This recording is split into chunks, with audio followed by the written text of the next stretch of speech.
takes a lot of heat and pressure to make a diamond. So the instructors at the Niagara Falls Culinary Institute are cooking up gems in the kitchen of Savor restaurant, where they simulate real-world pressure and leave the students' burnout behind. Take a look.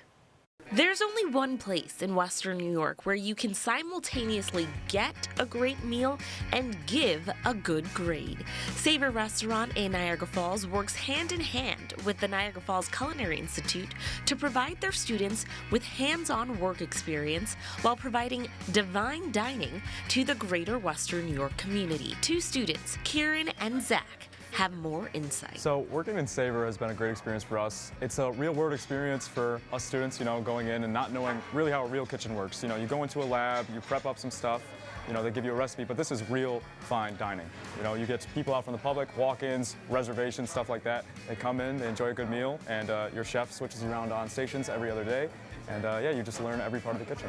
Yeah, you're under real pressure here. Where in labs, there's time constraints. Your chefs are talking to you and directing you, but here, this is you. This is on you, and the pressure gets you, or you pull through, and it's the real world. Make it or break it. Make it or break it. For many in the restaurant industry, the kitchen can feel like a pressure cooker, ready to boil over. But for these students, the guidance provided by their instructors allows them to feel the heat of the real-world setting without the fear of burning out. It's 100% about the betterment of the individual. That's the one thing I can say most highly about the chefs. They're going to push you, but that way they push you is always going to be for your own growth and benefit. It's perfect constructive criticism, almost a compliment sandwich. This looks really good, but you could work on this, but overall you did great, and instead of demotivating you like the stigma behind culinary is, where it's constant pressure on you, it's really a breath of fresh air of I'm doing a good job, but I'm going to work on this. And every day you go in knowing you're going to improve. Tell our viewers about some of your favorite experiences here at Niagara Falls Culinary Institute. Probably one of my favorite experiences was a time of failure where I didn't meet plate up.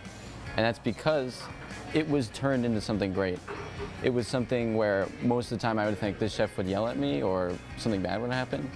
This is a moment where you can learn. This is a moment where you can grow. This is a moment where you can take this and use it next time. An important part of the growth process that the program provides is a safe space for the students to fail and learn from their mistakes. It's nice to know that it is a real kitchen. People come in here looking for good food, and messing up is okay. And your professors are very adaptable to that. But it is real pressure. So you come in, you prep, you cook, and you learn every day. And that safe space is cultivated in part by Chef Emily Lonigan, an alumni of the program, who says that her previous experiences there inspire her to treat students with more care and respect, and to lead with love. So I actually went to NFCI before it was NFCI at NCCC, which is now SUNY Niagara.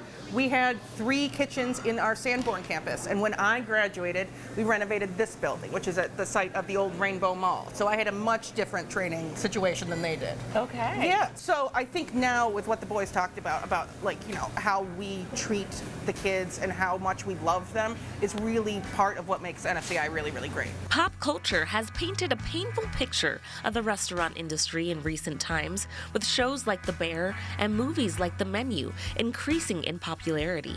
Chef says that while there is some truth to that portrayal, she and her colleagues make an effort to mimic the stress of the work without the emotional distress it has been told to cause. So how real is that, and how does that relate to the training you put in here with your students? Absolutely. So it was certainly more real when I was in the industry, when I was just fresh out of college, all that stuff. The Gordon Ramsay, Marco Pierre White, that sort of the bear yelling sort of situation was much more the norm. Now through, a lot of social movements and things like that, things have changed in the kitchen, but it's a high-paced, very intense industry across the board. So a lot of that is just inherent pressure. What we have here, this restaurant, is exactly for that kind of pressure. And I also do a seasonal dinner once a month here in the restaurant where I bring in chefs from the industry or former colleagues of mine so that my kids get to work under somebody that maybe doesn't love them as much as I do. Nobody's yelling at the kids or anything, but it's certainly a different management style every month, and that really helps get them acclimated to working under somebody else. That's right. So they're learning the true pressures of the job, Absolutely. but in a way that is healthy and constructive Yes. so that they can thrive. With boundaries around it. They've got a trampoline. They've got us under them being, the go-between between the customers and them. Yeah.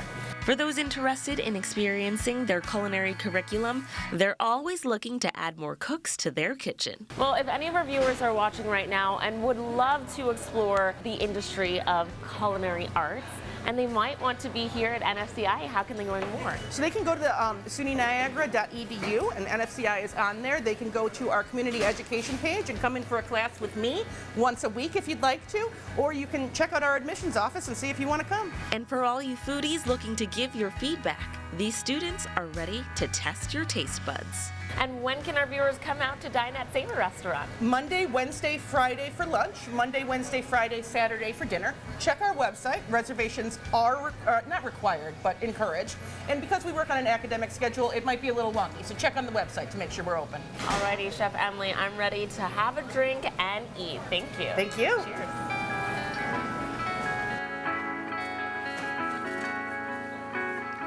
You can learn more about their culinary program or reserve a seat at a table for lunch or dinner by visiting sunyniagara.edu/NFCI/Savor.